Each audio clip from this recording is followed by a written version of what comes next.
Good morning and welcome.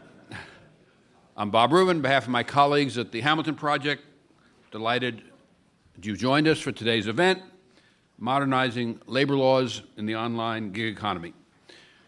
From the time that we started the Hamilton Project, which is now 10 years ago, we've been guided by a bedrock belief, and our bedrock belief is that economic policy should be about growth, broad-based sharing in the benefits of growth, and economic security. And we have viewed these objectives as mutually reinforcing rather than as being in opposition to each other, as is often argued. Sustained and widely shared income gains require economic growth, both to have a larger pie and also to have tight labor markets, as we had in the 90s, that then drive up wages.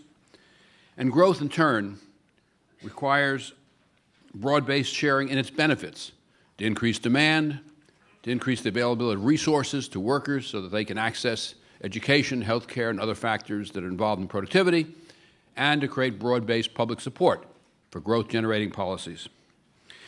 If you view policy through this lens of mutual reinforcement, policies that are intended to promote growth or policies that are intended to promote widespread increases in income, in fact, contribute to both. As two examples, early intervention as a policy to deal with poverty and combat poverty, and enabling workers to freely decide whether to organize for collective bargaining are aimed at increasing incomes. But by promoting broad-based participation in the benefits of growth, they also promote growth itself.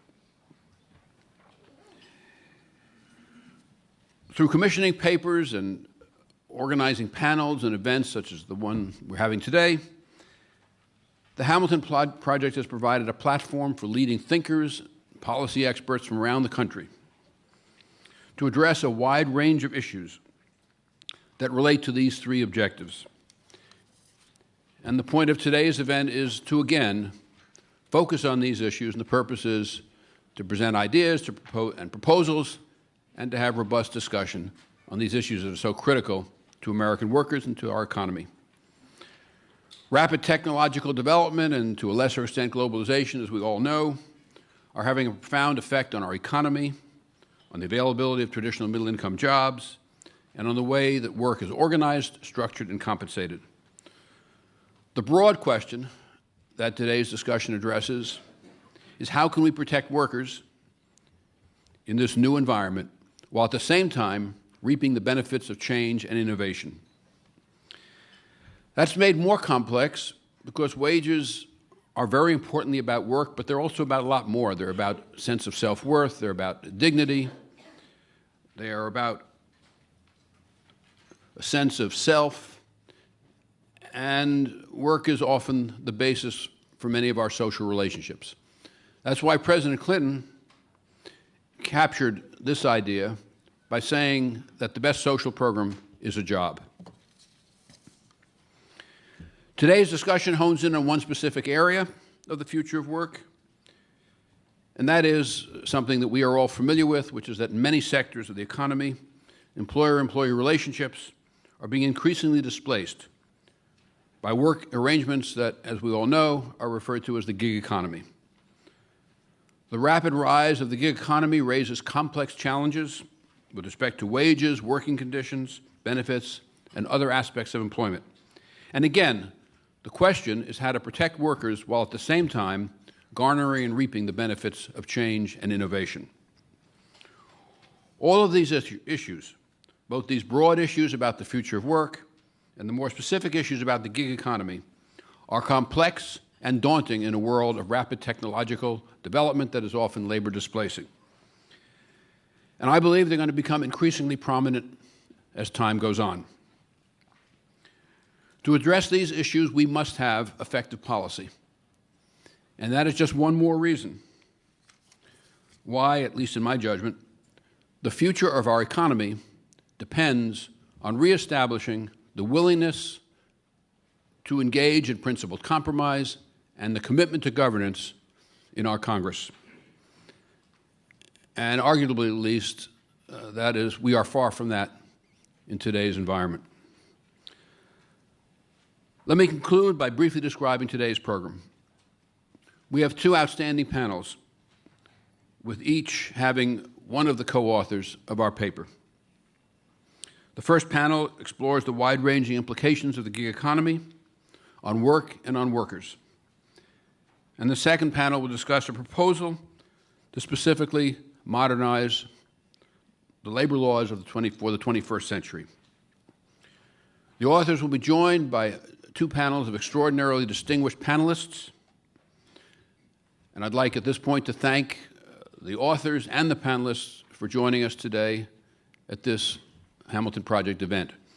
In accordance with our practices at the Hamilton Project, I won't recite to you from the participants and the authors' resumes, but they are truly distinguished, and they're in your materials. I'll just add one more personal comment, and I've made this observation already.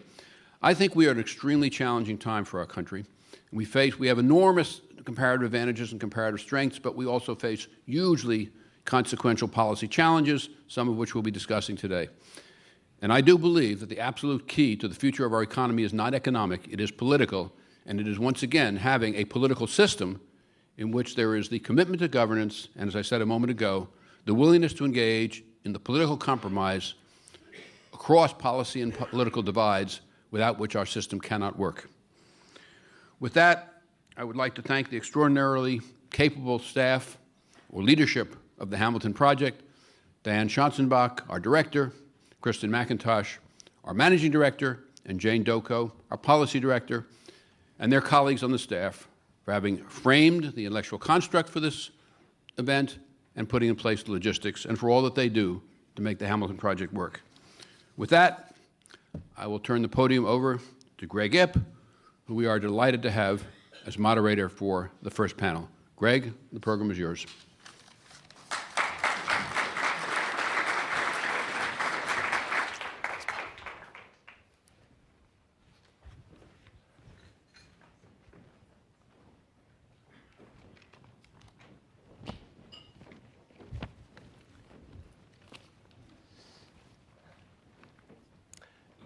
Well, thanks very much, Bob.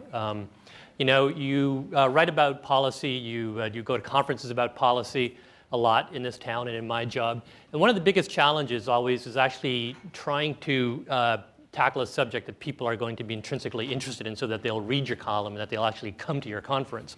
We don't have that problem today because the sharing economy is something almost everybody here has had some personal experience with. In fact, I'd actually like to start this by just doing a quick show of hands.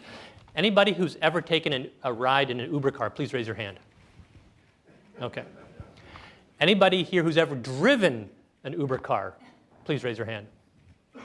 So I think that's kind of interesting because on a daily basis, we are consumers and beneficiaries of the remarkable business models and innovations that the sharing economy is bringing about. But not many of us think or know what goes on the back end. What is it like for the people who are there providing those services, not just the technologists and the software designers and the entrepreneurs, but the people who are driving the cars, delivering the food, arranging the pickups and so forth, cleaning the rooms for your Airbnb. Now, in the case of Uber, a lot of us have probably had a conversation with an Uber driver at some point, so we probably have some sort of sense about that. In fact, anybody who travels a lot for their job has probably formed a lot of their impressions of the places they go by chatting with the taxi driver. So in some sense, Uber is a perfect kind of microcosm of this question because a lot of people who both benefit from the sharing economy have had their chance to interact with the people who produce for the sharing economy. But I think that we as policymakers and journalists haven't thought a lot yet about the framework of laws and institutions that govern how those services are provided and the challenges that they produce for the status quo. And that's why I think this is a really timely and important panel discussion to be having. And I also think we're really fortunate to have a group of people who are extremely well suited to talk about these issues because they've all at some level delved into these sort of tough nitty-gritty questions about how do we as a society accommodate the new business models and work arrangements that the sharing economy brings about. So most of you have detailed bios of the panelists in your package already, so I'll just go briefly through them. To my left, Edith Ramirez, who is chairwoman of the Federal Trade Commission. To her left, Senator Mark Warner of Virginia. Gene Sperling, head of Sperling Strategies and the former director of the National Economic Council for Barack Obama. Far left, Alan Kruger, who teaches at Princeton University and is the former chairman of the Council of Economic Advisors. And we're going to start with a presentation by Alan where he'll briefly summarize one of the proposals. Then we're going to hear from the rest of the panelists who will talk not so much about the nitty-gritty of the proposal, but more broadly about some of the issues they see arising from the sharing economy. So we'll start with you, Alan. Thank you, Greg. And let me thank the Hamilton Project for arranging for Seth Harris and me to prepare our paper and organizing this event. What I'd like to do is quickly describe what our proposal is meant to address, describe a little bit about an emerging sector of the labor market, which is still small, and then give you a taste for our proposal, which the second panel will dig into in more detail. So we focus on independent workers, a category that we define as workers who are engaged in a triangular relationship. They're working through an intermediary, could be Uber, Lyft. There are many, many other intermediaries. Many of the intermediaries use very different business models. And the intermediary connects the independent worker with the final customer. The relationship with the final customer is typically fleeting. This is an important part of the gig economy. I don't think it's the entire gig economy, if you like to use that term. What makes this relationship fundamentally different from an employment relationship or an independent contractor relationship is that it has some elements of an independent business type relationship and some elements of an employee relationship. The independent worker has tremendous discretion over when to work, whether to work at all, how many hours to work. The intermediary does not control the worker's work hours. The intermediary, however, exerts some control. For example, could set the fee. In some of the models, the intermediary doesn't set the fee. In some of the models, the fee is always $5. The model can vary, but the intermediary exerts some control and can, in some sense, fire the worker from using the platform. Now, most importantly, and I think this will underlie our proposal, the flexibility to choose one's own hours is something that many workers value. Not all workers, of course, but many workers value that tremendously. Also, the independent worker can work for simultaneous intermediaries at the same time and can also conduct personal tasks while waiting to do work for an intermediary. In this sense, it's conceptually very difficult and often impossible to assign the work hours of the independent worker to a particular employer. Technologically, you can measure aspects of the work hours, but conceptually, if the worker has the freedom to turn off the app and do whatever he or she wants, or to use two apps at the same time for different intermediaries, there's a fundamental difficulty when it comes to determining whether this individual is working for a particular employer, which makes it, we think, conceptually impossible to apply parts of the labor law to this type of a relationship if it were treated as an employment relationship. Should also emphasize that independent workers can work online or offline. It's not the technology per se that creates an independent worker relationship. It's this triangular relationship which has some aspects of an independent contractor relationship and some aspects of an employment relationship. Our system is not well set up for this type of work arrangement. We have just two classifications, independent contractors and employees. The law is often vague as to how to classify the workers, unclear about what weight to give to different factors like the control that the employer has over the employee or the freedom that the employee has to use his own equipment. And these relationships fall into this gray area. And that's creating a tremendous amount of legal uncertainty, inefficiency, and costs in our system today. Not only us who say this, Judge Vince Chabria, in a case involving Lyft in California, said that the jury is being asked to figure out which of two round holes to place a square peg. And he further said the law provides nothing remotely close to an answer in this case. So we propose a new legal category, and we do this with the idea of extending the social compact to protect independent workers while maintaining the efficiency that innovation can bring about. We have three principles. One, we want to have benefits for workers that are appropriate for workers who have the flexibility to choose their own hours. and where fundamentally it's difficult, if not impossible, to assign their hours to a particular employer. We want our benefits and proposal to be economically efficient, and we also want it to be neutral with respect to choosing the employment relationship. We don't want companies to take their relationships with employees and turn them into independent workers to avoid paying certain benefits. So let me just say a little bit about the growth of this sector. This shows you, this hockey stick pattern here shows you the growth of Uber drivers in the US, up to 400,000 as of last month. Uber has been more than doubling the number of drivers every 6 months. The purple line shows the number of searches for Google drivers, or number of Google searches for Uber. And the reason why I show you that those align very well, shortly we're going to use this to try to scale the entire sector. The drivers have tremendous flexibility. They vary their hours from day to day, from week to week. 43% work 50% more or 50% less from one week to the next. Almost 2/3 of the drivers have another job. Half work under 15 hours a week.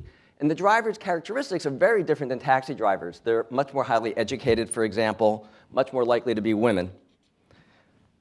This shows you the number of Google searches for Uber on the left scale, that's the purple line, and then for the other main intermediaries that we could identify, they're on the right scale. It's hard to read, but the scale is 5 times wider on the left scale than the right scale. What that says is that Uber dominates this market. Everything else is pretty small. If you add up everything else, it's only about 50% as large in terms of search activity compared to Uber. So if we take the 400,000 workers for Uber and scale that, that makes about 600,000 workers in the online sector. Offline, there are probably many more who would fall into our independent worker classification.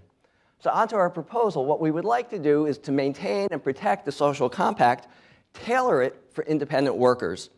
And I mentioned our principles of being efficient and neutral with respect to employment status. So that leads us to go benefit by benefit and say which benefits make sense in the context of independent workers and which ones don't make sense. That leads us to recommend requiring that independent workers have the right to organize and collectively bargaining. We propose waiving the Sherman Antitrust Act in this instance, although there are other ways of doing this. For example, independent workers could be covered by the National Labor Relations Act. Civil rights protections, which independent contractors by and large don't have today. Tax withholding. The intermediary would contribute half of the Social Security payroll tax, FICA. To an economist, that may sound a little bit strange because in economics we think that tax incidence doesn't depend on who ultimately legally is writing the check. On the other hand, I think there are two advantages here of this kind of requirement. One is it would be much easier to compare compensation between independent workers and employees because the tax treatment would be similar. And also, in a bilateral bargaining arrangement, the legal tax incidence can actually affect the ultimate economic tax incidence. Then finally, some benefits that are based on hours would not be required, like overtime, because workers can choose whether they want to work more than 40 hours a week. And as I said, it's impossible to attribute their hours to a particular employer if they can work for simultaneous employers at once or personal tasks. Workers' comp is a difficult issue that I'll leave to Seth Harris to discuss.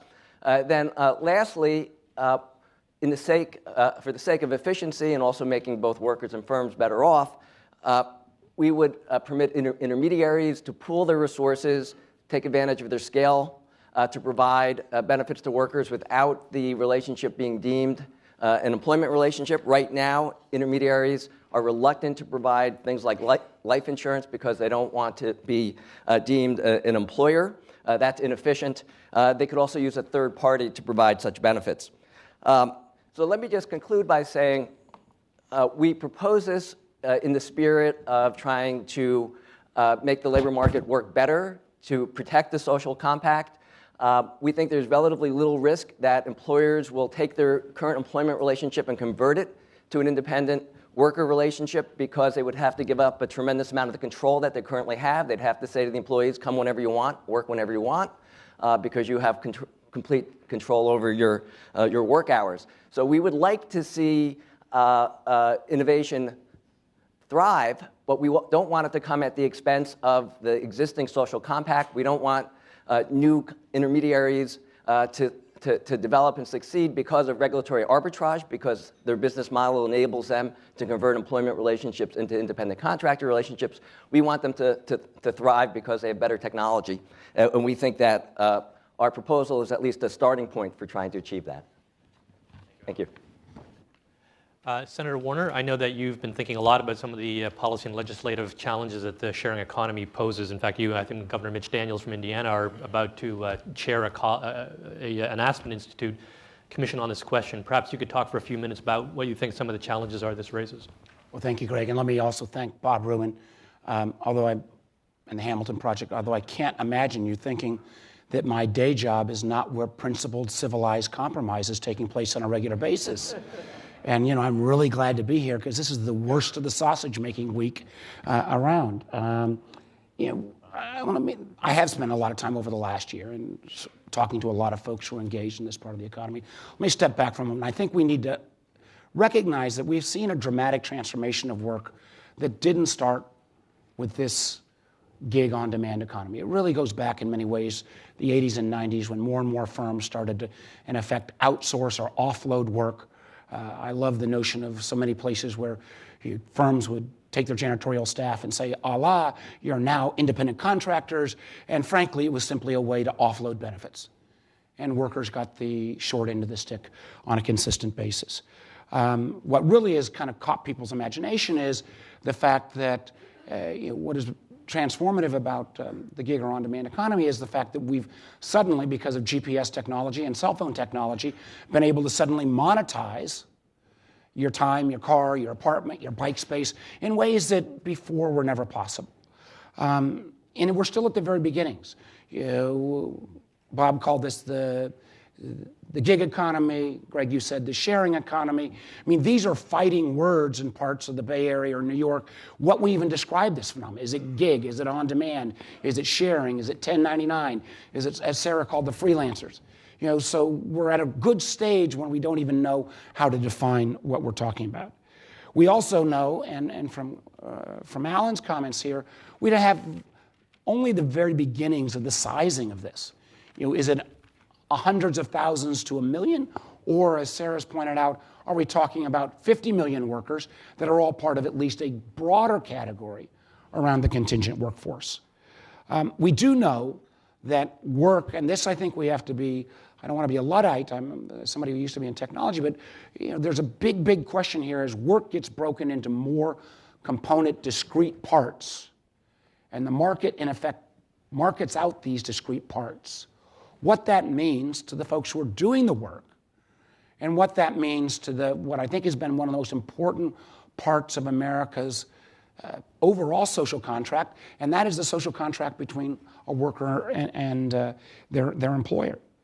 I do think what has guided me as I've thought through this is a couple of goals. One, we do not want to squash the innovation that's taking place.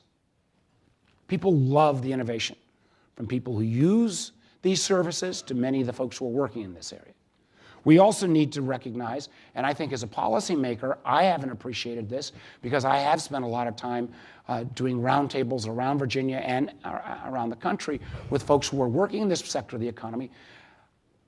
I don't think as a policymaker we've ever put enough full value on flexibility.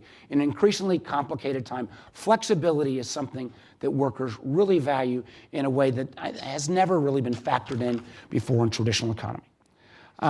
I also think we need to recognize, not just for this sector of the economy, I would be as bold as to say in the bigger part of the contingent workforce that Sarah talks about with the freelancers, is that we need a social contract.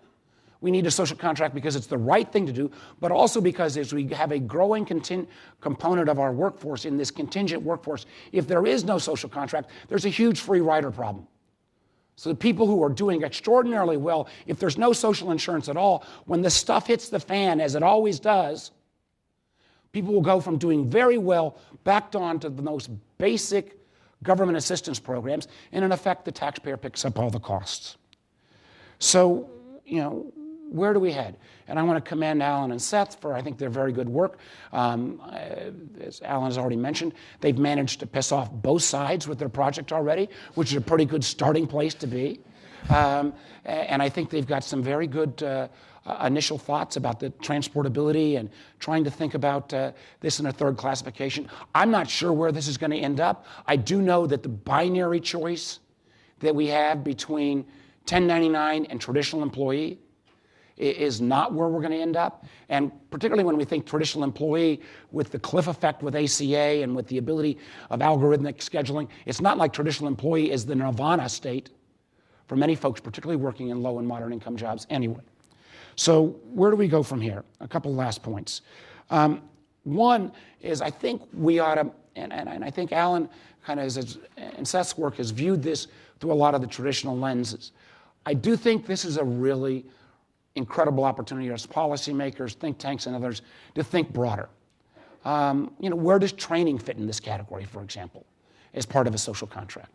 Is there the whole notion, we think about unemployment, but if you are a on-demand worker and you've got 4 different revenue sources, is there ever going to be a notion of unemployment? Yet, if there's a blizzard that comes and you can't work for a week, you're up the creek. So, should we think about not unemployment, but should we think about income insurance as what the new social contract ought to include? So we need to be, I think, broader in our thinking.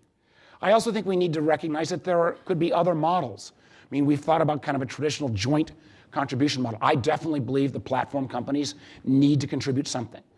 But could this actually be driven by consumer-driven? Could a consumer who's happy with that Airbnb host or that Uber driver or that handy worker, make a contribution that might be matched by the platform company that again could be run by an independent third party? And I think, and in some of Alan's work, he's talked about buying into some of the traditional state-run systems. I think we need to think about independent third-party runners of some of these benefits. Finally, I guess two comments. One is, as Greg mentioned as he was coming on, Senator, do you have some legislation ready? 10 months ago, I thought, gosh, get in here, put a bill marker down, get ahead of the curve. This is extraordinarily complicated. And this may be a newsmaking. If we legislate too quickly, we're going to screw it up. And what we have not allowed because of litigation threats and regulation threats, we've not allowed enough pilots, the same kind of innovation that created a whole series of platforms that most of us from traditional business couldn't even imagine a decade ago. We need that same innovation in terms of what social benefits and what the social contract could look like. And how do we give some safe space to create some of these pilots, perhaps in select markets, to see what the market could create? And finally, to close with where Bob admonished us at the front end, if we get this right, in an area where we can't even define what we're calling this space yet, there's a real opportunity to position our policy choices not on the traditional Democrat, Republican, liberal, conservative, left-right continuum, but much more frame this in a future versus past. And for all of us who kind of want to lean into the future, all of us who want to promote the innovation, promote the flexibility, but recognize if we don't make sure that there is a fair deal for all the folks who are working this space, that we're going to create something that is going to lead to further fragmentation of an already frayed social contract. We all ought to be rowing in the same direction. And again, commend the Hamilton Project and Alan for putting down the first, Alan and Seth for putting down the first great marker in this space. Thank you, Senator. Chairman Ramirez, the Federal Trade Commission stands on that frontier between the sharing economy and the consumers, the people who benefit or utilize these products. Can you talk a bit about some of the policy and enforcement issues that protecting or helping consumers interact with this new sharing economy poses for you in the Federal Trade Commission? Sure, Greg, I'd love to. Let me take a bit of a step back. So as I think most of you here know, the Federal Trade Commission has a dual mission. We promote competition and enforce the antitrust laws, but we also protect consumers. So I think that makes the FTC very well positioned to look at some of the high-level macro issues involving the sharing economy. So as you can imagine, we have a very deep interest in this. We're mainly a law enforcement agency, but also we have a very rich history, and it's a priority for us to engage in research and study and also provide and lend our expertise in the areas of both competition and consumer protection to other policymakers at the state and local level who may be dealing with these issues. So I'd like to just take a step back and explain the importance of the sharing economy from a macro perspective. We certainly see the sharing economy growing in importance, and let me just give you a few numbers to illustrate that. It's emerging in a diverse set of sectors. So there's a 2014 PricewaterhouseCoopers study in the UK that estimated revenue growth in the following sectors: peer-to-peer finance, online staffing, peer-to-peer lodging, car sharing, as well as music, TV, and video streaming. So this PwC study estimated that these 5 sectors alone currently account for global revenues in the range of $15 billion, and that number could explode to $335 billion by 2025. And to give you just another data point, according to this study, Airbnb averages around 425,000 guests per night, which works out to more than 155 million guest stays annually, 22% greater than Hilton worldwide, just to give you a sense of the impact here. So we're really interested in this topic. We held a workshop this past June because we felt that given our role, we were a good convener to take a careful look at the issues that arise in the context of the sharing economy. From a competition perspective, we see that the sharing economy has brought what we call disruptive competition. In other words, there are new sources of supply. Consumers are getting access to products and services in a way that's vastly different from traditional methods. So this we see as a very positive thing for the economy. It's expanding consumer choice. It's lowering prices.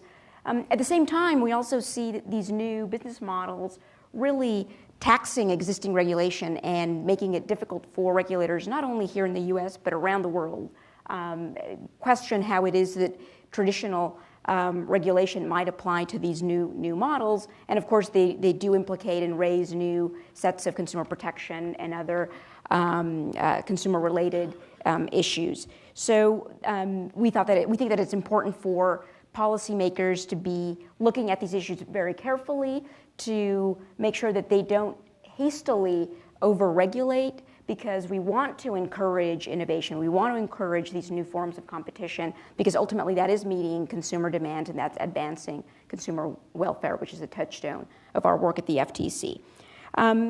So a lot of what we've been doing recently in this area has been to lend our competition and consumer protection expertise to local regulators, local policymakers, so, encouraging them to be looking very carefully and ensuring that they take a targeted approach. If they do feel that there is a consumer or health and safety issue that needs to be addressed, that they take a very targeted approach in regulation in order not to stymie the positive benefits of the sharing economy. So that's what we're urging. We're lending our competition expertise. We also do a lot of work in the privacy data protection arena. We also find that these new models, precisely because they're taking advantage of technology, are oftentimes gathering significant amounts of consumer personal information. And we also caution and urge companies to make note of that, to only collect the absolute minimum amount of information that they need, and to ensure that to the extent that they do have personal information, that they protect that information. So we feel that we can provide guidance to local policymakers on that front as well. So our message is think before you take action. Our fear is that sometimes you have incumbents in certain markets who have an ability to influence local policymakers, and they simply want to entrench their position and create barriers to new forms of competition that can ultimately help consumers. So that's the macro perspective from the FTC. Thank you very much, Chairwoman. Jean, I know you've been thinking a lot about this recently. Especially love to hear from you on how we set about this question that Senator Warner said. How do you sort of even define the problem? I mean, are we trying to fit a square peg into a variety of round holes? Well, first of all, thank you. And there's been a lot of good points made already. But let me start by mentioning a couple of divisions that maybe help one crystallize their thinking a bit.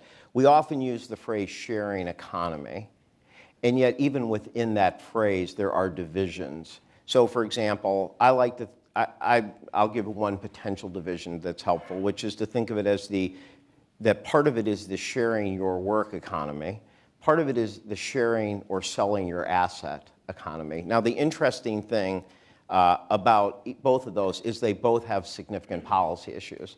I do some consulting for Airbnb. Their issues, policy issues, are probably not as much the issues we're discussing today, but they have very serious issues that they have to work through in terms of offering this benefit, but not, for example, doing things that might reduce the amount of rental housing, et cetera.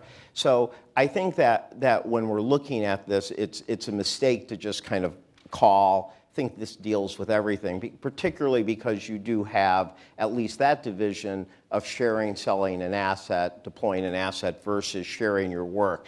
I think it's the latter that we're really focused on today. The second division within the kind of sharing your work economy is that I think that there are some things that we are talking about today that are inherent to the nature of an employee-employer relationship, however you define it, whether you define it as a platform or contractor. So, for example, things like control of your schedule, your time, setting the price, sexual harassment. Those are all things that you have to deal with by definition within the employer kind of employee relationship. There's a second category, which is really the kind of more broad benefit, what I'd say benefits that have traditionally been associated with employers. And the reason I divide those is because while one can try to help align the new changes in the economy through the employer-employee classifications or relationship, there is a lot more options in the second category. And those options include things like the Affordable Care Act, or had we even passed a broader, or like some countries would have a single payer, where in a sense the employer becomes less essential to the benefit itself. As probably people here know, I have long pushed a universal 401k. The idea is that the sense of getting a match for investing, or even having a default towards investing, is available to some people in an employer relationship, and yet that could be something that we make available to everybody in a way that it's not inherent that it has to be done only through the employer-employee relationship. If you look at something like college opportunity, which is another essential thing to economic dignity and middle-class families, we don't call that portable. We don't think. We do quite a lot, and we could do more, but it's a bit more between the government and the citizen. So I do think it is worth kind of thinking about those benefits, thinking about that division between what's inherent and what's traditional, and that there is a lot of potential creativity in the second category. The punchline there is that people, I think conservatives, will reject government types of things like the Affordable Care Act on the idea they're big government, et cetera, when in fact, the Affordable Care Act allows people to start their own business, even if they have a child who has an illness, et cetera. It can allow more dynamism, more entrepreneurship. So what may seem traditionally big government can actually help provide a certain benefit or security, and may allow for more dynamism and change in the economy. Now, the final thing is to say, about the particular proposal, and I agree. I share some of the thoughts that Senator Warner had. Now, when I used to, for many years, help run the National Economic Council, we always thought that often you couldn't get people focused, and if you put down a specific proposal, you just do it to kind of get everybody to focus their mind. And I think what Seth and Alan have done is, these are two brilliant, incredibly dedicated public servants and academics and intellects. And I think what they've done is they've kind of, at this moment in time, if you had to do a piece of legislation, what would it look like? And so I think they deserve a lot of credit for going through this exercise. But like Senator Warner, I'm not ready to endorse right now, and it's not because of the, that it's not a significant effort, but, a few points. One, it's just moving very fast. This is moving very fast, and I don't feel like we know enough about how things are going to legislate yet in this area. Secondly, and I think this is really important, it goes to the question you asked, I'm not sure about the divisions we are setting up.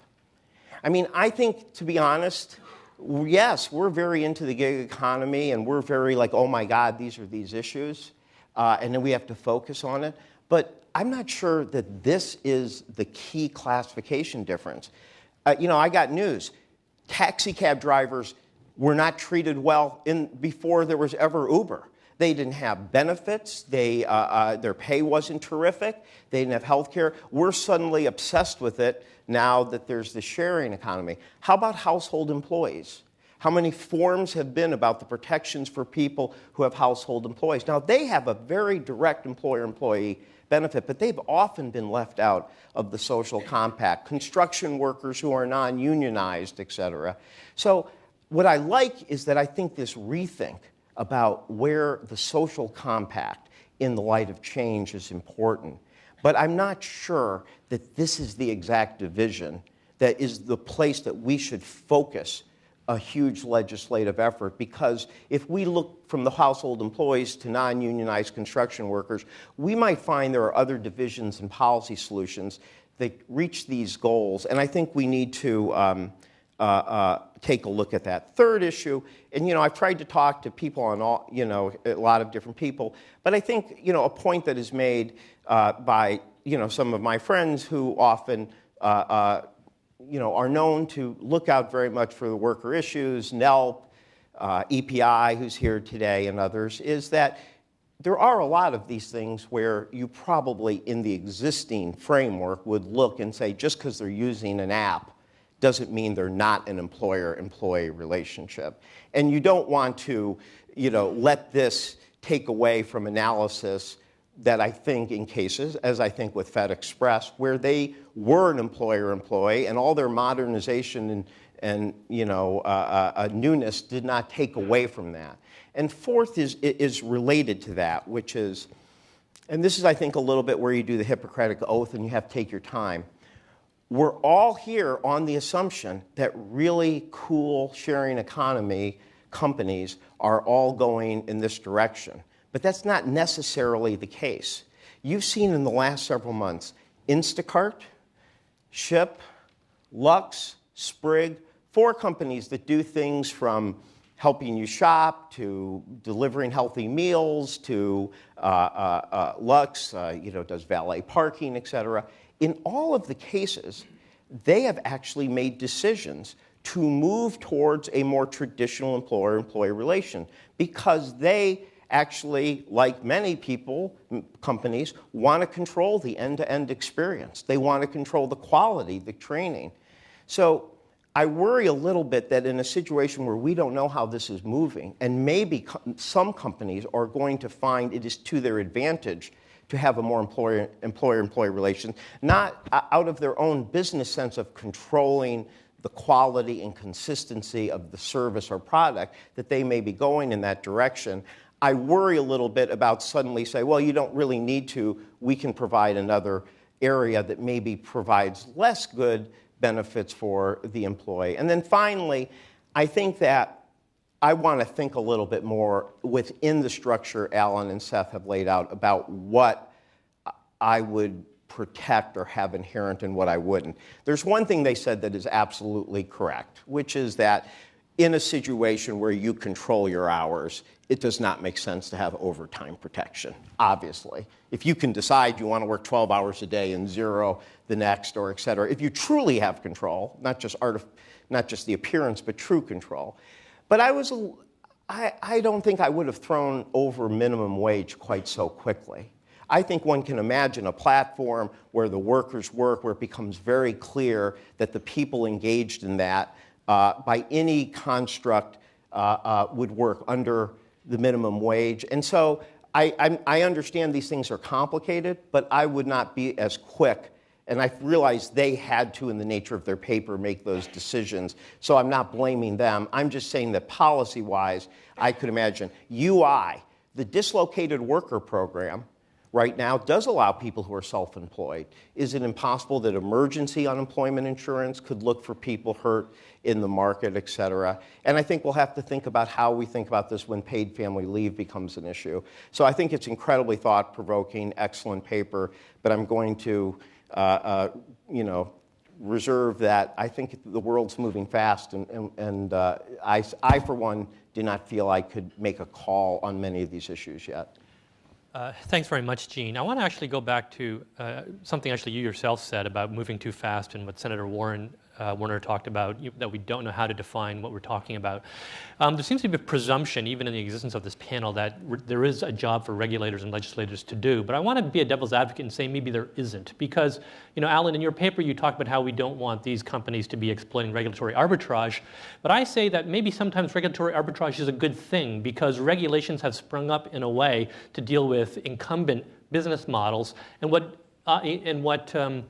entrepreneurs do is they find ways to provide services that slip between the cracks of regulations, and they actually do a better job. It is possible. Uber itself started out as a regulatory arbitrage. Their drivers don't need to invest large sums of money in taxi medallions.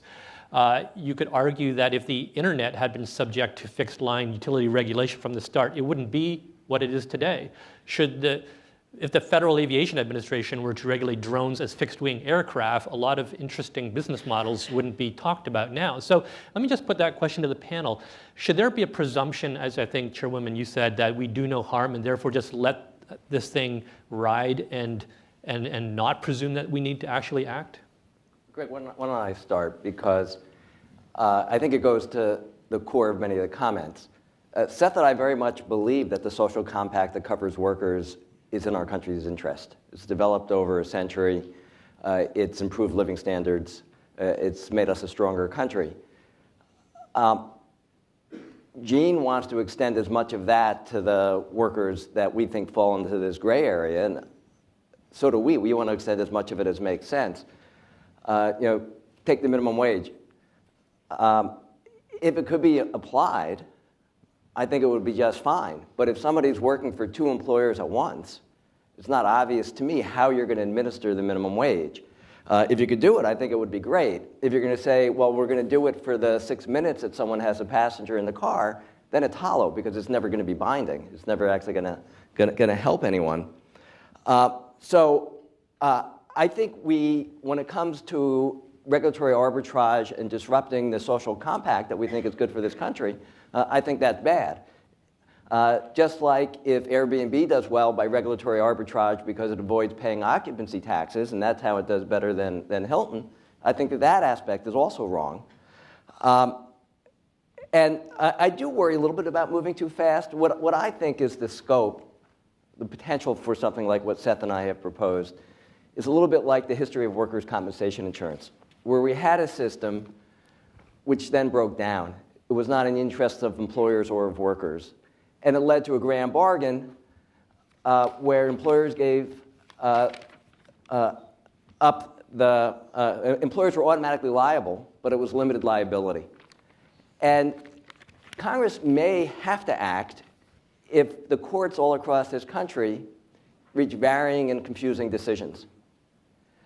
And it's quite possible that under some laws, workers will be classified as independent contractors and some as employees. It's quite possible in some jurisdictions, courts will say under the same law that they're employees and others are independent contractors. And that's not a healthy environment for the economy. So where I think I wouldn't suggest that Senator Warner go back and drop our proposal as a bill, but I do think it's worth thinking about what happens if our current system is falling apart at the seams. And what we proposed is not necessarily supporting this particular model. I would say what we proposed is rather agnostic about whether companies should choose an employee relationship as opposed to an independent contractor relationship. If some of the companies that currently have treated their workers as independent contractors and then they're required to treat them as independent workers think, we do value the control, and they move over to employee status, I think that would certainly be just fine. So I think that this does offer the kind of flexibility for companies to survive, or for companies to succeed based on the product they're producing, not based on taking advantage of ways of escaping the social compact. Okay, we're running a bit behind schedule, so I'm going to go to the other panelists just for a minute or two each. Just a quick crack at that. One, I agree with Alan that leaving this to 1,000 court decisions would be crazy. Secondly, as somebody who's taken advantage of gaps in terms of my business career, and as somebody who's been in business longer than politics, I think too much, too quick on regulation. I get it. But if we suddenly turn a blind eye and tomorrow we've got 60, 70, 80% of the workforce in a contingent workforce and no social insurance at all, the irony from those who say they're conservative is what you're going to end up doing is putting more and more burden on an already feeble government entitlement system that is underfunded. So you may end up growing government rather than decreasing government because you will have no shared responsibility kind of eating your broccoli or in between in terms of forced social insurance. Third is I think that we do need, and Gene, you're right, there's a difference between selling your labor and your stuff, but I believe everybody along the continuum, if you are 40% of your income's coming from Airbnb and 20% from Uber and 40% from Handy, I do think there needs to be some level of joint contribution from all of those platforms along the way. What I find right now, as you talk to the platforms, is, and some of this is because of threat of litigation or regulation. Some of it is, I do believe many of these are run by millennials, for millennials, who as an age cohort, I think do want to work for and work with more socially responsible companies. They are not able to even try new models because of this threat of litigation. So the ability to have more pilots and more innovation out there in terms of the same kind of disruption that's come to some of these industries, that same kind of massive disruption coming to the whole notion of benefits is a real cool opportunity. And we ought to take advantage of it. And the final point is just, I know there are some who think, oh my gosh, if we create this third category, and I do think we will ultimately end up with more than a binary choice, you're going to see more and more firms offload to get into this different category. The flip side may be also true that you may actually say a third category that could seep in to the balance of the contingent workforce of a whole group of folks, a la taxi drivers and others, who have nothing at this point. This new category could go in both directions, actually. We would require the taxi drivers who are independent contractors. Chairman, would you want to add to that a minute or two, especially because you talked about the do no harm, I think. Yeah. Look, we see a lot of very good things from these new business models, but at the same time, we recognize that there may be a need to have regulation. So our message is simply take a hard look, study, evaluate the competitive implications. If there does need to be regulation, make sure that that regulation is in fact targeted to achieve the intended aims and that it isn't overbroad so as to stymie the benefits of these emerging business models. Yep, Gene, very quickly. Very quickly, I don't think leaving room for regulatory tax arbitrage is something we should be for in the interest of innovation. What we should be aiming for is a level playing field so that people are competing based on the services, the product, et cetera. So I don't think sharing economy companies should be at a disadvantage or an advantage on the regulatory tax side. I think the goal should be a level playing field. And just quickly, on the moving too quick, it's not that I think we shouldn't move fast to deal with these things, because I think our problem is that too often one side of the spectrum is ever wants to have government come in and change and protect workers. The other side, maybe my side occasionally wants to think the change can be stopped a bit. So the fight to figure out how you fit the social compact to new and changing circumstances, I think he's tried to do immediately. I'm being honest, when I say moving too fast, it's more that the whole thing is moving too fast, and that I personally know that to have a major federal labor law reform effort would be kind of a once-in-a-generation thing, and I personally don't know the right answers enough, and I'm not convinced anyone does, to launch that effort quite yet. But I do think these things provoke the discussion. Excellent papers like they do to provoke the discussion, sharpen all of our thinking. There were question cards under your seats. Have we got any questions already? Okay, you want to bring those up to me? Oh, okay, thanks very much.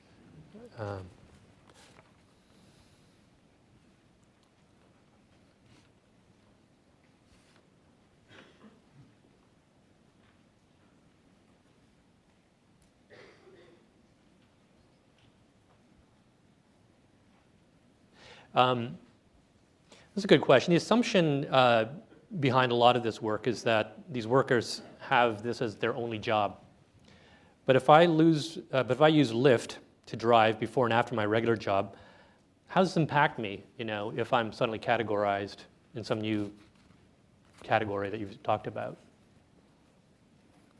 That's sort of what we have in mind in our proposal, is someone who may have another job, who values the flexibility when they have some spare time to provide labor in the labor market. And at the same time, we don't want the intermediary to free ride off of the other employer. So we would require, for example, a contribution towards the ACA. In a case where somebody got health insurance on another job, you don't want a new company to grow because it figures out a way of avoiding the Affordable Care Act. Anybody else want to?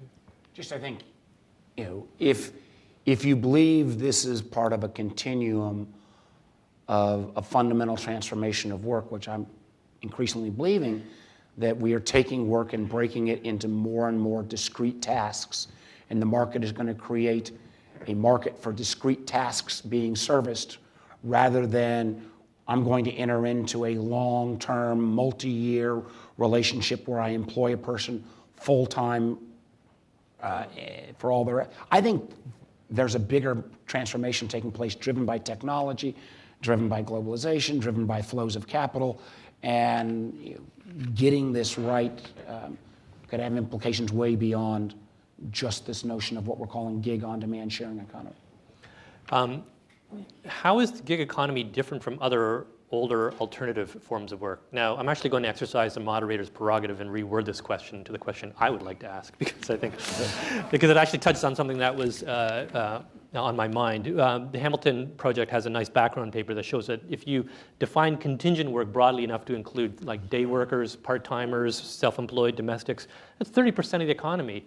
The gig economy at most is 1%, and as we've been discussing, we don't have good numbers. Are we obsessing over what is perhaps a somewhat, bespoke bit of the contingent economy and not paying enough attention to a lot of people who are working in very different relationships who might actually be more in need of some sort of attention from policy? Does anybody want to tackle that? I'll take it. One of the more interesting folks that I've talked to in this journey was the folks at Kelly Services, which used to be called Kelly Girl, as I'm aging myself, which at that point was supposed to be secretarial part-time. They employ about 1 million people. Half of them are folks, many of which are PhDs. I didn't realize many of the scientists who walk into NIH each day are independent contractors working on NIH who, by choice, moved into this category.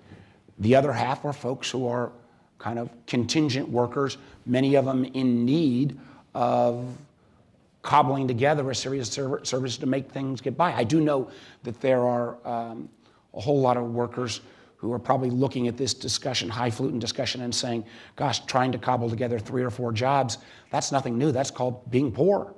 And so there is maybe more attention, and I've had some of the folks on some of these platforms say, why are you looking at us? Well, if you're getting multi-billion-dollar valuations, you're going to get this kind of attention. And I do think this wave is going to exponentially grow. The hockey stick that Alan pointed out, I see nothing that's going to slow that. And trying to get it right now before we end up with 60, 70, 80% of the workforce in a contingent workforce, I think is important. Great. Let me add to that. I mean, there are not legal issues for, say, part-time workers. They're employees. We would like to do it. When I worked in the administration, Jane worked in the administration, we made proposals, try to improve their circumstances. Raise the minimum wage is an obvious thing. Congress hasn't been able to do it for 9 years.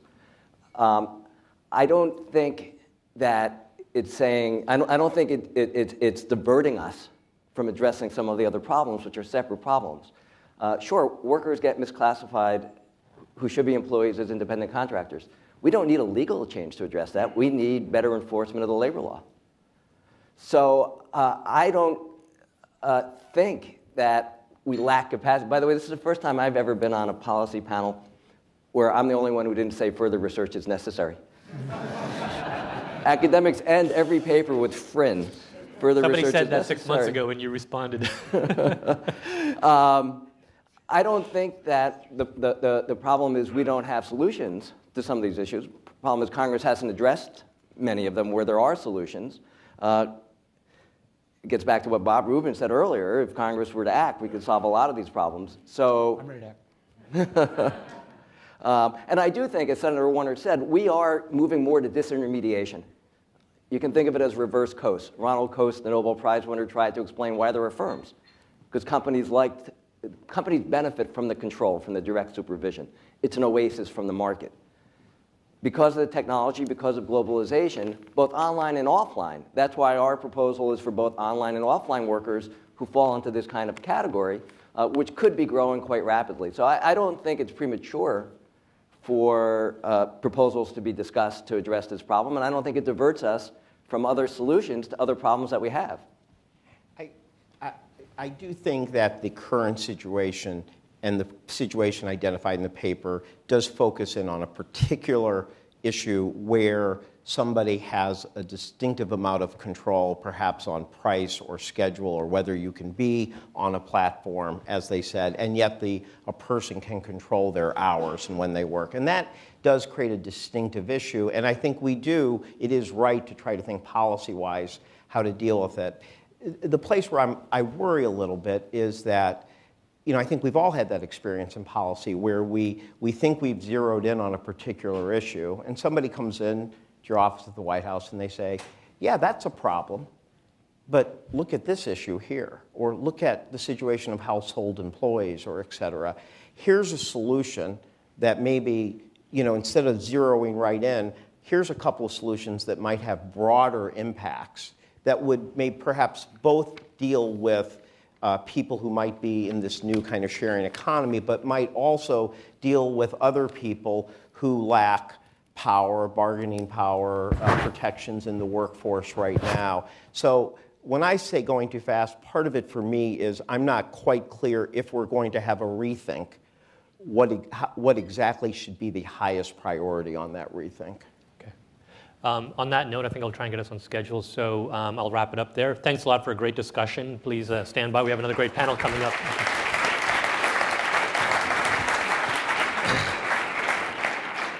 Thanks, everybody. It's great.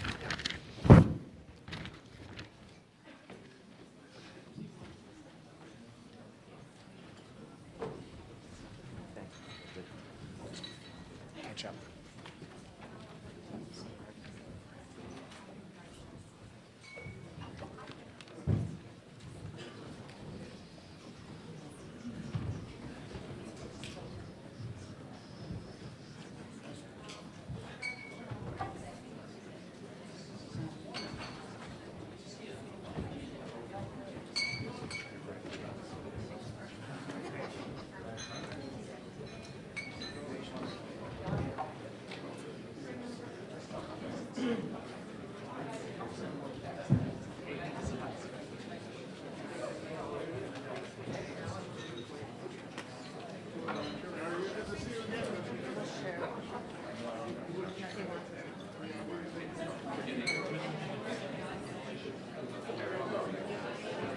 So thank you very much. We're going to transition directly into the next panel because we've got a tight timeline this morning. I'm Diane Schanzebach. I'm the director of the Hamilton Project. And I wanted to take this opportunity to remind you that there are cards beneath your seats. If you have additional questions, I'll ask those at the end. Let me briefly introduce our second panel. First, to my left is Craig Becker. He's the general counsel of the AFL-CIO. Prior to assuming this role, he was a member of the National Labor Relations Board. And he's also had a distinguished career in both the legal academy and as a practicing labor lawyer. Next to Craig is Marcella Sapone. co-founder and CEO of Hello Alfred, which is a home operating system that pairs clients with a dedicated home manager. She's a thought leader in the sharing economy and was named one of Goldman Sachs' most intriguing entrepreneurs and was a 2014 winner of TechCrunch Disrupt San Francisco. Next to Marcelo is Arun Sundarajan. He's a professor of information, operations, and management sciences at NYU's Stern School of Business. Next to Arun is Sarah Horowitz. She's the founder and executive director of the Freelancers Union. And for more than 20 years, her union has been connecting freelance workers to group rate benefits, resources, community, and political action. And finally, on the end, is our other author, Seth Harris, who's a distinguished scholar at the School of Industrial and Labor Relations at Cornell. He's a labor lawyer and was formerly the U.S. Deputy Secretary of Labor in the Obama administration, and he served for 6 months as the acting U.S. Secretary of Labor. I'm going to invite Seth to the podium for his initial remarks. Great. Thank you very much, Diane. Good morning, everyone. Thank you to the Hamilton Project. Thank you, Secretary Rubin. What a pleasure it is to be with so many old friends and make some new friends. And I want to especially thank my very, very old friend, Alan Kruger, for including me in this project. Well, let's see if I can figure this out. There we go. So, there we go. This slide shows the basic legal structure for classifying workers under American law. The system wasn't designed in this way, but if you step back from any particular statute or any particular rule, you can see that it's the story of the American social compact around work. The law imposes a social compact on the employment relationship in this way. Employees make themselves economically dependent on their employers, which is a result of them giving the employer control over their work lives and to some extent their economic futures. In return, employers are required to provide workers with a modicum of economic security and a panoply of protections and benefits. And I'll talk about those and list them for you shortly. Now, one critic of our proposal has said that control is not the only factor in determining employee status. And that's a little bit like saying, I really enjoyed the food, except I didn't really like the meal. Control, or in the case of the Fair Labor Standards Act, economic dependence, the economic dependence that flows from employer control is the sine qua non of this social compact. Now, independent contractors are expected to go out and get their own compacts using their individual bargaining power in arm's length relationships with other businesses. They don't give away control over their business lives, and so the law doesn't require a return of protections and benefits from the people with whom they do business. So why do we need an independent worker category? Why not just treat all of these workers as employees? And Alan has addressed the economics of this situation, so let's talk about the legal realm. In the legal realm, the reason is that we need a new category because these independent workers satisfy some of the criteria for being an employee and some of the criteria for being independent contractors. They are both and neither. Let me illustrate with reference to an excellent chart on page 8 of the paper prepared by my research assistant, Carolyn Wald. Carolyn, where are you? There you are. Thank you for coming all the way down from Ithaca. Carolyn listed the factors that determine employment status under 4 areas of law. I'll apply the factors for the Fair Labor Standards Act to the workers who work with intermediaries in the gig economy. I chose the FLSA because minimum wage and overtime seem to be the issues that are giving the most people the most dyspepsia, but also the Fair Labor Standards Act is reported as having, described as having, the broadest definition of employee in all of employment and labor law. Every time I say yes, that's a point for employee. Every time I say no, that's a point for independent contractor. So is the work of independent workers integral to the intermediary's business? Always, yes. Is the work not necessarily dependent upon special skills? I think the answer there is usually yes. 2 for employee. Does the employer provide tools, equipment, and a place to work? No. Usually not. I think you could go so far as to say almost never. Has the worker withdrawn from the competitive market? No. As Alan described, you can work for more than one intermediary, often at the same time, often in direct competition with one another, 2 to 2. Does the worker have a permanent or indefinite relationship with the employer? No. It's an on-demand relationship, 2 to 3. Does the employer set pay amount, work hours, and manner in which the work is performed? Well, the answer is kind of yes, with respect to pay amount in some cases. No, with respect to work hours in almost all cases. Half and half with respect to the manner in which work is performed. So let's give a half a point to each side. 6 factors, 3.5 point one way, 2.5 point the other way. Now the problem is American law does not have a way of resolving a 3.5 to 2.5 virtual tie. There is no default rule in American law between employee and independent contractor, although let me just say, we suggest in the paper that we need to discuss whether there should be a default rule. There is no clarity about which of these factors is most important. At least there's a lot of debate about what should be most important. Instead, what we truly get is decisions by judges and administrative tribunals where the analysis is shaped to meet a predetermined result. Let me say I'm seeing a lot of the same thing from critics of this proposal. We also get a lot of inconsistency with the same kinds of workers being treated differently under the same law in different jurisdictions and differently under different laws in the same jurisdiction. It's a mess. One of the bad results is that there's a lot of misclassification, both intentional and unintentional. And the workers in the gig economy are especially, although not uniquely, vulnerable to losing out on the social compact because they're trapped in a legal gray area. Now, let me just say, you don't have to agree with absolutely everything I just said. You just have to be uncertain about what the correct answer under the law is going to be. And let me phrase it to you this way. As a general matter, in the gig economy, employers do not control whether a worker works, when a worker works, how long a worker works, where a worker works, or the manner in which a customer is provided with service or the duration of that service. Ask yourself whether you have ever seen an employment relationship that can be fairly described in that way. The reason that you can't is that employer control over those issues and others is central to the employment relationship. Very quickly, here's how we solve the problem. As Alan described, we would read independent workers into the social compact by ensuring that the law imposes certain benefits and protections, but also that they have the opportunity to accumulate the requisite bargaining power to acquire other protections and benefits where existing laws just don't make sense. I'll quickly cover a very few. First, independent workers must be allowed to organize and bargain collectively. Given the serious problems with an ossified private sector labor law, hat tip to my friend Cindy, we consider including them under the NLRA to be a fallback position. The big barrier here is antitrust law, as Alan described. Our proposal would move antitrust law out of the way entirely and let these workers organize in whatever manner they see fit, using whatever technology makes sense, into whatever kinds of organizations they want to form.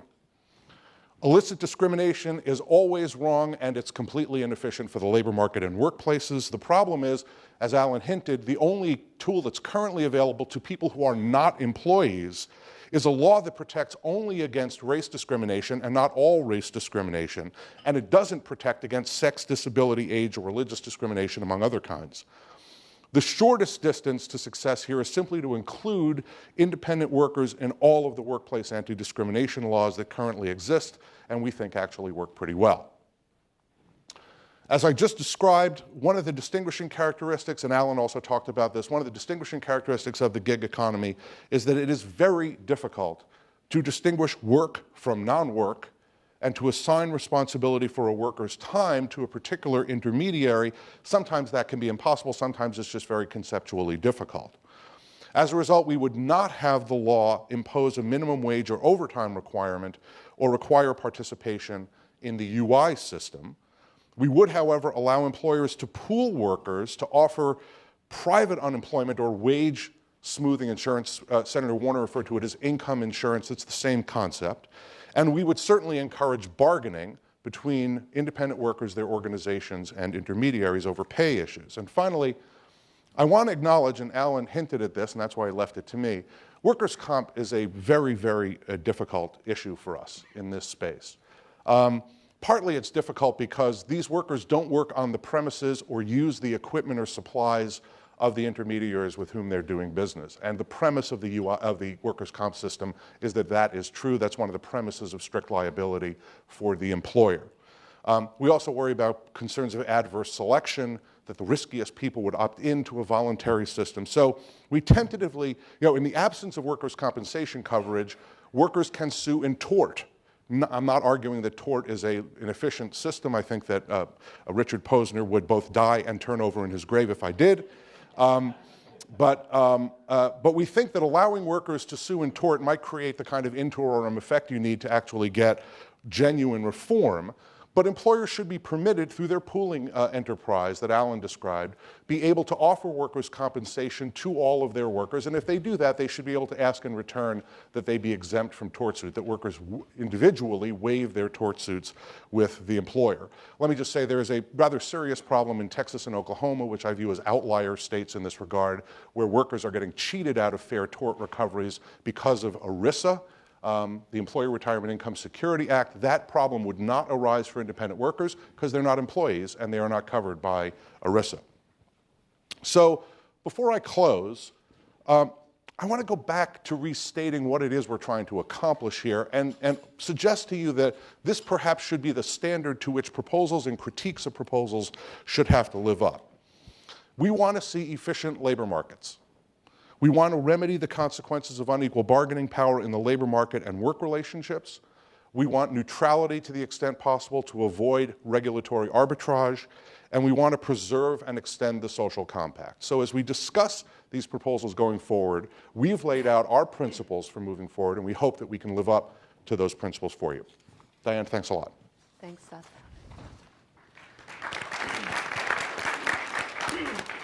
Right, I want to turn it over to the panel. Sarah, I want to start with you. From your perspective, organizing freelance workers for more than 20 years, what benefits and rights are most important to workers in this sector of the economy, and how does this proposal do? So first of all, it hasn't been over 20 years. I just have the great need to say that.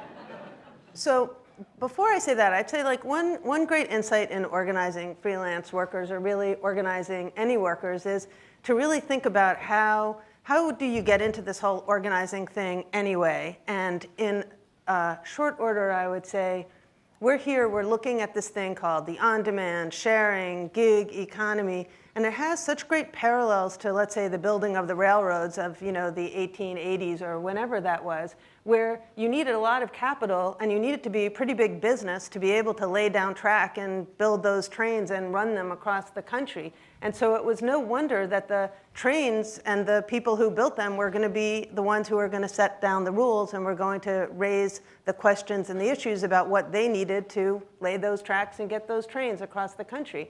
And I think that the debate right now, as we're framing it, is very much about here we are in this new economy, and to be clear, the ones that are starting the agenda, understandably, are the ones with the capital, who are the business, who are starting to run their businesses and are starting to say, what do I need to run my business? And it's now clashing with a bunch of different cultural elements. And so in Organizing Freelancers Union, we start with the conception of what do the workers need in this economy? And that we take it as the frame that it's about episodic income, because your income is just no longer predictable. It goes up, it goes down. And so one of the most important things is that we have to not wait for business or for government to tell us how to do it, but very much say to workers, what is it that you need? How do you organize and start to build out, and not get too worried about what will be the classifications? Now, that said, I think it's very important to start these conversations so that we start to get a sense of it. So so forgive for answering this in a very long way. I give two to the others. I think what we want to start to do is look at how do we think about a new portable benefit system? How do we make sure that as people are going from so many jobs and gigs, the workers can decide who's going to be their representative, who's going to hold that, who's going to hold those benefits and keep track of them and have the argument. So I think it suggests that we now are in the public policy 2.0 realm, where we're now thinking about the workers organizations, and how that's going to really start moving us in building the fair pieces of this next economy. Thanks. Marcel, I wanted to go to you next. Somewhat unusually for the sector, Hello Alfred hires all of its home managers as paid W-2 employees. How did you come to that decision? How's it impacted your business? As discussed, when you kind of look at these rules, we followed each of them and said, where do we fall? And we were 50-50 in terms of 1099 or W-2. So we had to make a decision, and we were motivated in two parts. One, what was the best business decision in terms of our value proposition? And then two, what was a responsible thing to do? Because we wanted to be a good actor. And I think the core difference between 1099 and W-2 is not even the control or the rules, but is three things. It's protections, benefits, and training. And when you have all of those things, you have a good job. And with more and more of my peers in the Silicon Valley or startups, essentially starting businesses very, very quickly with very little resources, which more than ever are not just online businesses, but are actually online to offline businesses. We are creating really large companies very, very quickly and not completely educated on what it means to be a good employer or to create a good job.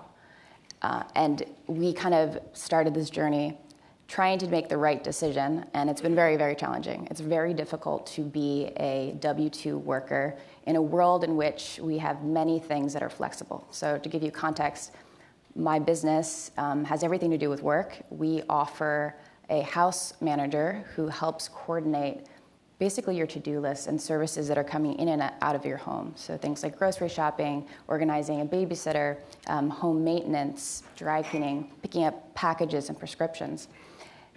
And ironically, what it does is it allows many people to stay in the workforce, predominantly women. So that's like another face to this entire discussion. It's a prism. It's about work and who's staying in the workforce.